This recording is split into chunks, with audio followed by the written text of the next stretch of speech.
Libra, hello there, my beautiful friends. We're going to do your general tarot reading for mid-February 2025. Thank you so much for joining me today. You know, I appreciate each and every single one of you. So let's get right down to business, as always, and start you off with an oracle card here, just so we could dip our toes in the energy and see what's happening for the lovely Libra collective. Hope you're all doing fabulous and fantastic, my friends. Let's get it going here. My guide, spirit team, talk to me. What do we got for these beautiful Libras in mid-February 2025? What energies, messages, insights can we take a little peek at? And yeah, we're just going to take a real quick look at this first card. Then we'll get into the full reading itself. And at the very end, I'll pull you a bonus card from the Shadowland Tarot, just to see what might be in the shadows or what shadow work you can lean into, which is always interesting. But let's get it going here. Let's rock and see what we got for Libra in mid-February. What is the vibe? What is the energy swirling all around in the ether? What do we got going on? Please and thank you. There we go. Very first shuffle. This is a very analytical, thought-based, logical type of energy that I'm seeing here. It's like very strict and to the point. Not a lot of fluff here. And this always reminds me of the Ace of Swords. Even though the imagery is funny there, to me, whenever I see it, it's very, very sharp. Now, before we fully dive into that, if you're new here, I'll be speaking about the February subscriber surprise towards then, so you might want to check that out. Also, if you could kindly illuminate that like button by tapping it right on its third eye, you know, I'd greatly appreciate it. But enough of the promo, into the reading. Let's talk a little more in depth about this card. Now, I generally like it whenever it shows up in a reading, because to me, it's like, all right, this is sharp. You're not getting nothing past this energy whenever it's here. We have that monkey. It's dressed up as Shakespeare. It's holding a skull. It's contemplating its life. It's in front of a typewriter. There's like mathematics or binary code in the background. So, of course, this monkey, it seems like much smarter than it normally would be. So just know for a lot of Libras, whether it's a very overactive mind, you're thinking about something, planning, analyzing, you could be extra analytical in this time when this is here. I was getting a similar vibe in the Gemini reading that some of you might be in detective mode, where it's like, all right, I need to figure this out. Something doesn't quite make sense. So there's a lot of analysis when this card is here. But to me, it's just very sharp. Now, if you are going through certain situations, Spirit could be telling you to do the logical thing. I personally believe sometimes in life, it's good to go with our intuition, our gut, our emotion. Sometimes we need to just do what is logically correct when this is here. For another portion of you, you could be learning new things, really feeding your brain when this shows up. Now's a great time to really absorb information, especially if your mind is extra active. So we're just going to leave it at that. I mean, just very straightforward. That's how that energy feels. But let's see what tarot has for you. And I always say that first card here, it doesn't make or break the reading. It's just a little footnote. So let's get you 3 tarot cards in the upright. Then we'll get into that intuitive juiciness. Shuffle it up one time here for Libra gang. What do we got in mid-February, please? And while we get this deck shuffled up and ready to go, let's talk about last week's reading. Peculiar type of energy I saw last week. The reading was titled An Unexpected Return. So even if something didn't pop back up in the last week, there's still potential for it to happen. Like, energy can bleed through. And that's a big thing I was seeing, whether it's situations, whether it's people. It's like something swinging back around. I saw the same thing for Gemini this week. So it must be an air sign thing. So just watch out for certain things that could swing back around in this time. But we're going to see what shows up for you this week. As you know, energy is very fluid, never set in stone. So only take this how it hits for you, because we could be seeing your vibe or somebody else's, right? Let's get it going. 3 cards here for my Libra friends. What's happening? What is going on in mid-February? Okay, conversational. Okay, interesting that we have a card that's like of the mind, feeding information, learning, and then the same thing with the Page of Pentacles. So I will double down on that message already. Now is really a great time to either learn things or absorb information. Okay, whether that's something you're doing or something that you should be doing. It's like, I need to learn about this. I need to figure this out. Let's get a couple more. What do we got here for Libra? Thank you. Okay, 7 of Pentacles. There's a lot of earthy energy here too, which for an air sign like yourself, sometimes it could be good, sometimes it could be a little frustrating. There's also karmic archetypes here. Let's get one more and we'll piece it together. Thank you. And that's one of your power cards right here, in my opinion. We have the beautiful Empress showing up. So I'm liking what I'm seeing. I'm cautiously optimistic for you this week. We're just going to have to see how it all plays out because there's a lot of different themes. But yeah, let's go through. I'll give you some of the classical meanings and archetypes. Then we'll get into that juicy intuitive stuff. At first look, first glance, though, elementally, because I always like to look at the elements first, we have a whole ton of grounded, earthy type of energy. We have the Page of Pentacles, the Seven of Pentacles, grounded, solid. Now, again, this could just be a focus on the money. It could be a focus on the monetary. So abundance, living situations, family, anything the material world is what we're seeing here with this. And it can be very good, and there could be tons of blessings and abundance with this spread. But at the same time, for an air sign, this could be something that's moving a little too slow, or something that feels like it's dragging on, or taking forever. So there is a potential for some of you to get a little frustrated with all this earthy energy. We do have one of your power cards back here. She is Venus energy, but she also does carry that earthiness to her. So we're just going to have to see how it all plays. I'm cautiously optimistic, though. Let's go through piece by piece and really start to build it out. So position number one, this is where we start seeing the conversational type of energy.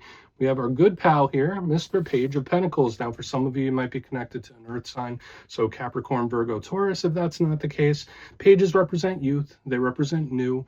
It's a very fresh type of energy. So when I see any page, I'm like, all right, this has a lot of potential. This is, out of all of them, the biggest student. So just like I was saying, learning information, taking things in, learning new skills, giving new things a try. That could be really big when this card is here, but it's also a messenger, right? So it could be talking, it could be chit chat, very conversational. So the clarifier could give us a little more detail, but all right, well, if this is a talk of some kind being highlighted, what type is it going to be? Is it going to be good? Is it going to be uncomfortable? Is it going to be stern? We're just going to have to take a look at this page. Now, the big issue when it comes with page energy, sometimes it could be a little bashful. Sometimes it could be someone holding their tongue. At the same time, although there is a ton of potential with pages, they are not guaranteed. So it's like, all right, well, there's potential here, but it's not a guarantee. Moving to the center, we do have the Seven of Pentacles. Although it seems very simple, it's a complex card. It has a lot of layers to it. And we see this individual, they're chilling right next to that crop of pentacles, just waiting on them to grow. So this could be somebody in a holding pattern. Could be someone in a quiet time, just waiting. I'm going to wait and see. Let's see how this goes. Being very patient. So again, whether you're practicing it, whether your patience is being tested, that could all be the case here. Now, in its best case scenario, yeah, it could also represent gardening and growing things, being self-sufficient. But in the best case, it could be something paying off for you. Your patience being rewarded, or going through a process the right way.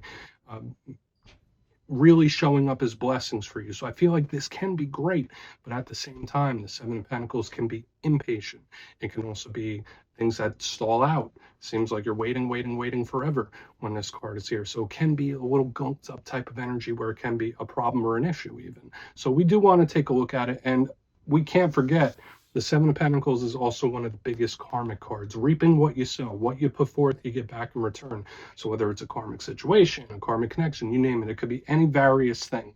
And we'll definitely want to clarify that and get a little more detail. Now, moving to the back end, we have one of your power cards. I know not a lot of readers link this to Libra. I do, because this is Venus energy. A lot of people give this to Taurus, but I think this is a Libra card as well. In a lot of decks, you see the literal Venus sign, and that's your ruling planet. The Empress, right? And remember, it's not gender specific, so it could be male, female, anything in between. So when we clarify it, it could tell us something that's coming at you, or a way you might be heading, just energy that's swirling around you, which can be good. Now, generally, she's the goddess, right? She is just abundance, blessings, wins, victories, something going really, really fantastic. And she has extra significance in a Libra reading, which is really nice. But she has a lot of the challenges these cards have as well, because it's not really moving. It could be a little bit stubborn. It could be something that's taken too long, or testing your patience. So there could be various things like that happening for a lot of you, but I feel like she's good here. And in a Libra reading, my simplistic style could just tell us something that's coming towards you, or even you just focusing on your journey, where it's like, all right, I'm going to do what's right for myself. But I want to dive deeper on all of it, Libra. Let's do it. Let's jump in and clarify. Okay, let's get a good shuffle here for my friends. See what's happening. And yes, this is where I go intuitive with the message. which means I just tell you how it feels to me. So feel free to do further research or rely on your base knowledge of tarot, because as you know, every single reading is about the reader's interpretation, and I'm just giving you mine. Let's go in on that page. Why is that Page of Pentacles here? And yes, if you're a reader yourself, please feel free to play along. That's why the box is here. If you're feeling any messages you want to give to Libra, you could drop it in the comments. I don't mind at all. Okay, Page of Pentacles. What is going on? Okay. Yeah, all right, very similar to last week. We do have the Death card in reverse, so it's like, all right, do we got to talk about this again? This does feel like it can be a talk of importance, where it's like, all right, let's circle back on this. That's the big vibe I'm getting. Now, this is also a very karmic card, the Death card. If you're not connected to Scorpio, if you don't have Scorpio placements yourself, it does take on a bit of a different complexion. Usually death, aside from the karmic archetypes of cycles, endings, beginnings, endings of chapters, new things starting up, it is transformational, it's change-based, but there are just these heavy karmic implications. I do feel that there might be something where it's like, all right, I need to touch base with this again, or I need to circle back on this for whatever reason. So there may be something, whether it was a person, whether it was a situation where it's like, all right, I need to take a closer look at this, or I at least need to talk about it again. So for some of you, it could just be an important talk of some kind, or a serious one. But I'm also getting these strong karmic undertones, and I want to see how that's going to present itself. Is it a close of a cycle? Is it the opening of a new one? We're going to have to see, because this next card, these next two cards are going to be very important. Okay, but again, if you just have Scorpio placements, I know they're your zodiacal neighbor under this Page of Cups.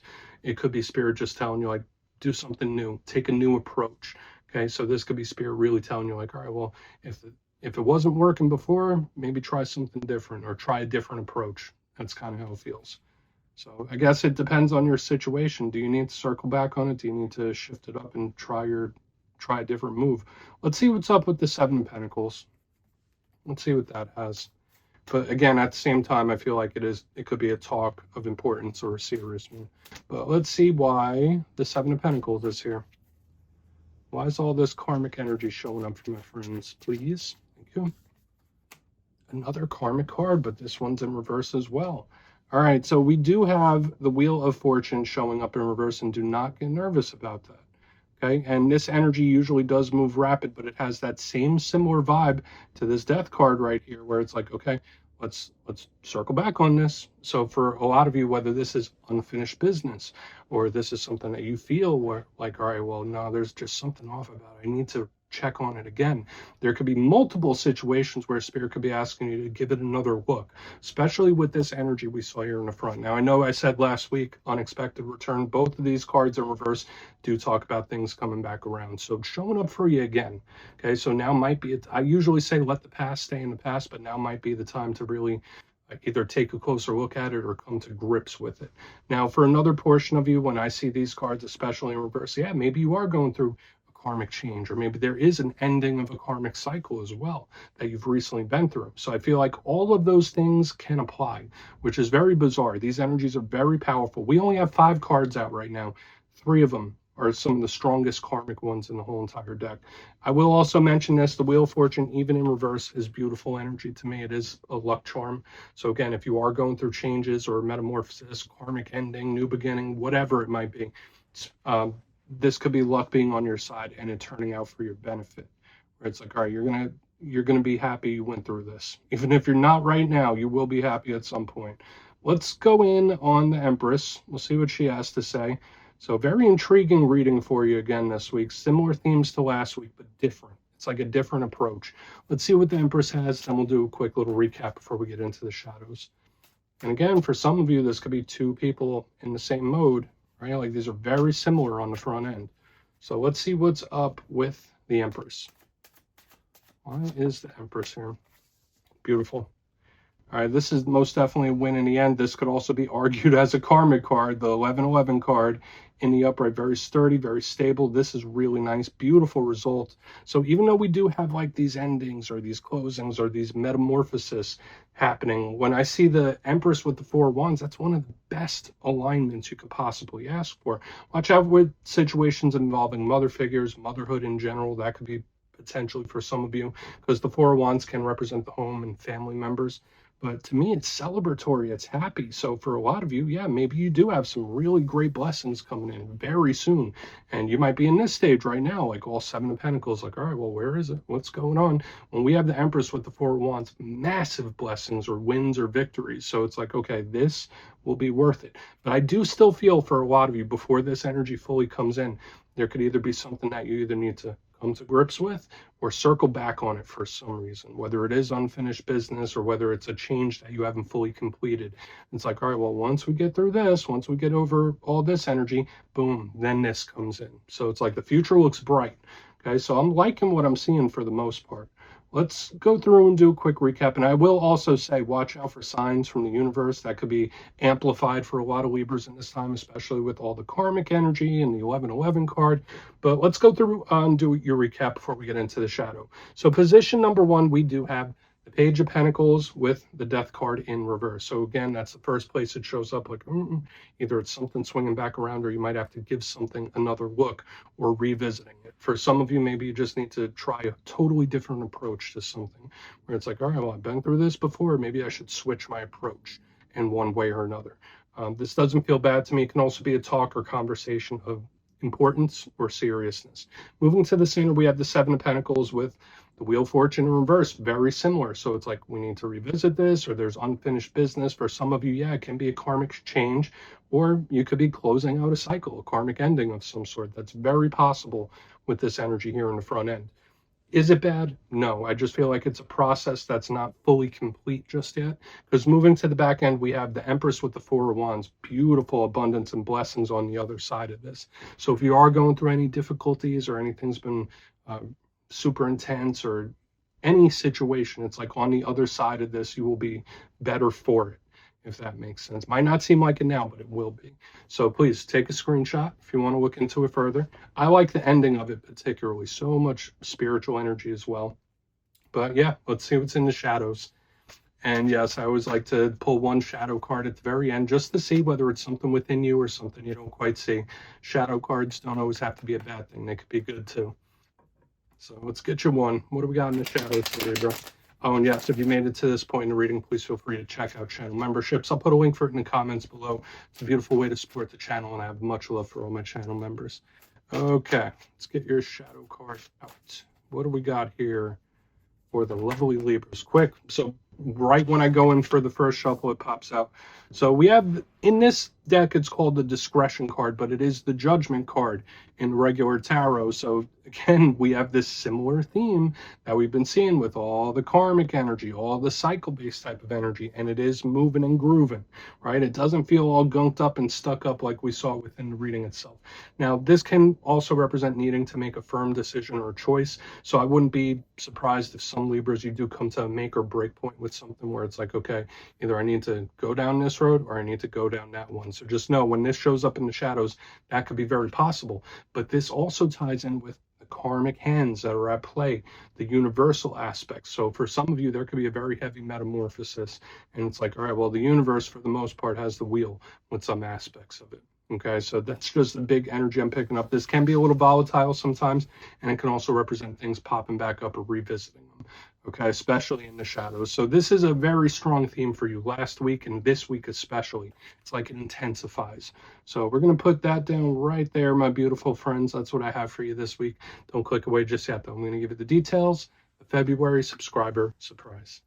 If you would like to book a personal reading with me, you can check out the availability and my digital calendar on my website, mastermetaphysics.com, so we could get a little forecast for the next few weeks for you. But for the February subscriber surprise, I'm giving away 3 copies of one of my favorite decks, the Tarot of the Owls. So if you'd like to get your name in for this, it's 2 simple things, as always, my friends. First, you must be subscribed. And second, let me know down in the comments, if you could snap your fingers right now and wish for something, what would it be? It could be anything except more wishes. You'll be entered to win, and at the end of the month, the winners will be announced in my community tab. As always, my friends, much love, and I'll talk to you soon.